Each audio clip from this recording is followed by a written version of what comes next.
What's up, YMB TV? We're gonna keep this one nice, short, straight to the point. No big intro. Today we are gonna be doing the front brakes and rotors on the 07 Dodge Charger SRT8. So these come with the factory 4 piston Brimbos. What I'm doing is painting real quick the inside of them, not the actual where the brake pads go, but the center hub part. I like black better. See how it looks on an all black car. To do so, I just grabbed some cheap paint that I had in the garage, Rust-Oleum gloss black. And then for the clear, because I am going to clear these and not just leave them like that, is engine enamel gloss clear so it can hold up to the heat. So my first step is going to be degreasing all the rotors, and I did that with some brake cleaner beforehand, taped it off, sprayed some paint, gonna clear it. Alright, next we're gonna get to the Charger, and we're gonna start off with taking off the tires. I'm not gonna show that, it's very simple. And then when you guys see me next, it's gonna be with the tires off, looking at the brakes. So I got the tire off. This is on the driver's side. The reason I'm doing this is, as you can see, hot spots, and this rotor is no good. So what we're gonna do is we gotta first take out the brake caliper, which is the Brembo. How these work are pretty simple. Don't worry about that right there. That's just, I just did an oil change and dropped a little bit of oil. But you get a punch or something in right here, and you tap it all the way out, and then grab pliers, needle noses, something, pull it out through there.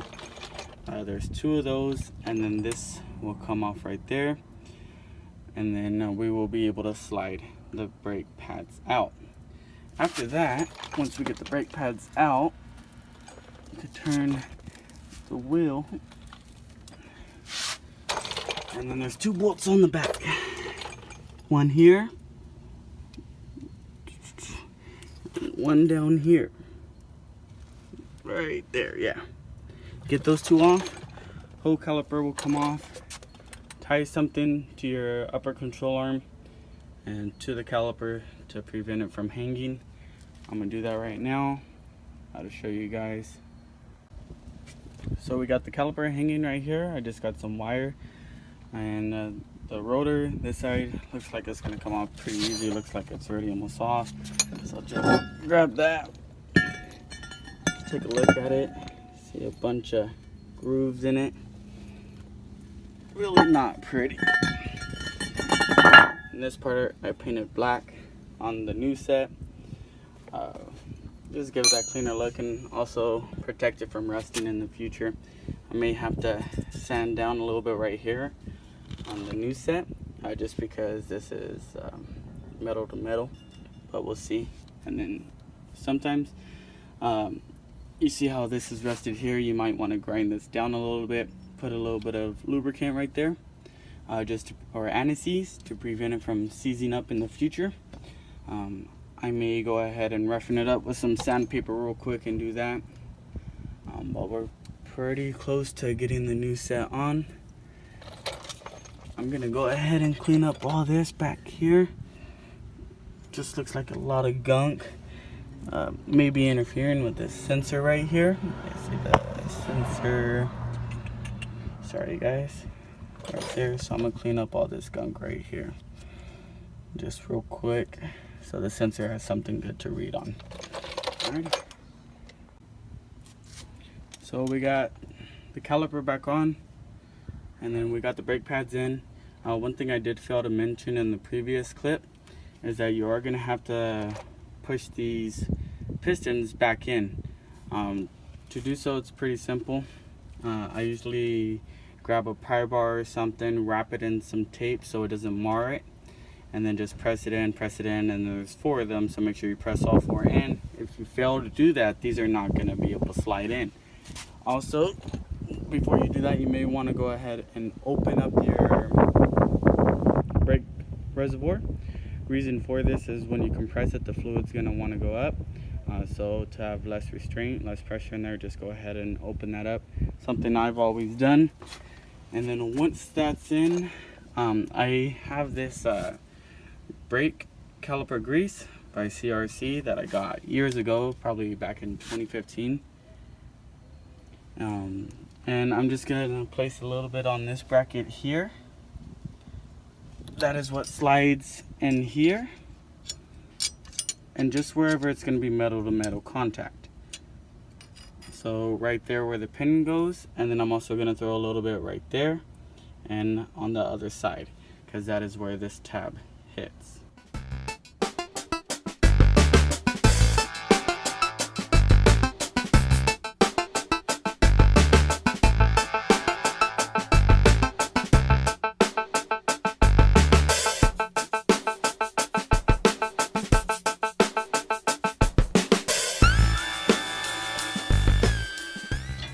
So on the passenger side, I had a little bit more of an issue. The rotor ended up being seized onto this hub right here.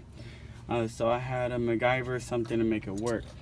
So what I did was, as you can see here, I got a stud or a bolt through where this usually threads in. Well, it doesn't even thread in here. This is just a spacer type of thing, so you could fit any thread size as long as it's lower in there with the nut. Okay, so you have a bolt and a nut is what you have. And what I did was I screwed the nut to the back side of it, let the nut hit the back of the spacer type thing, screwed it in, forcing this part to hit the back of the rotor. Let me show you. Hitting the back of the rotor here until it popped off. As you can see, I tried banging it out, I tried prying, I tried everything. This is the only thing that worked, and I just had these bolts laying around. So if yours is seized, which I'm sure this is common, I'm in the US and I'm also in California in the valley, so we don't really get exposure to much salt or anything like that, and this still rusted over. So I'm sure if you're, say, in Canada where it snows a lot, or even down in California but by San Diego, and you have this hub on there, I'm pretty sure it's going to be seized on either one of the sides, if not both. So that's how I was able to get it out. Now I'm going to put everything back together, and we're going to be cherry on the mechanical part of it. We still got other stuff to do inside of the car. Once you guys get both sides put back together, brakes and rotors, make sure you guys torque down the wheels. Once you guys set the car back on the ground, I personally, for this part, leave the shock back on the back of it. I don't move it, I leave it there. And then right now, since you guys compressed the pistons, right now there's nothing holding against the actual rotor. So what we got to do is the brake pedal, just press it down a couple times, pressurize that system. Now it's getting really tight. Okay, so now I'm going to start the car. Do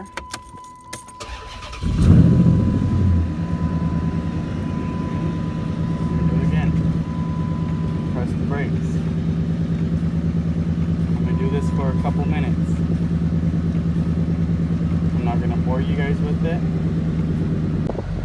So once I do that a couple times, I personally put the car in drive, scoot up a little bit, but I press the brakes, press the brakes, press the brakes. Make sure it's good. I throw them hard, make sure it catches, and then I get back out. Remove this, look behind me, make sure there's nothing I'm gonna hit. If I hit anything, it's just gonna be my dad's car, so that's alright, I don't care.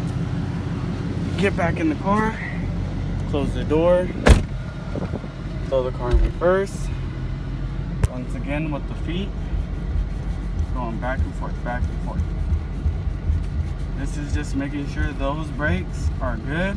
If if it's catching now, it most likely will catch. So you're good. And then I usually just go for a test drive with it. But that is that, guys. Alright guys, thank you so much for watching. This was an episode of YNB TV. This was more of a how-to, and once again what we did was replace the front brakes and rotors on this Dodge Charger SRT8. Tools that you need that are required is a punch. I believe it was a 19mm to get the back two bolts of the calipers off, and also whatever size lug nuts you have to get on the back of those.